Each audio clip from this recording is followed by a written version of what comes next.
Hello mga kalasada, ako po si Mariel P. Mauricio mula sa Oriental Mindoro ay gustong maging Santa Claus ng aking buong pamilya sa pamamagitan ng Dear Lazada.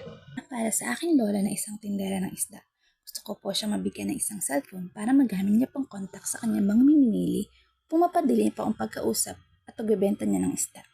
Pangalawa, para po sa akin nanay at tatay, sila po ay isang mga street vendor. Gusto ko po silang mabigyan ng isang trolley cart upang mapadali ang kanilang paghahakot ng paninda pataas ng tulay kung saan ang lokasyon ng kanilang tindahan. Sa aking asawa na isang IT teacher, nais ko po siyang mabigyan ng bagong laptop upang mapadali po ang kanyang pagtuturo sa kanyang mga estudyante. At ang panghuli, para po sa aking anak na magsisimula ng pumasok sa susunod na taon, gusto ko siyang mabigyan ng study table para magkaroon po siya ng space na pagtuturuan ko sa kanya para sa paghanda sa kanyang pagpasok. Salamat po, Dear Lazada. Isang malaking tulong po ito sa bawat isa.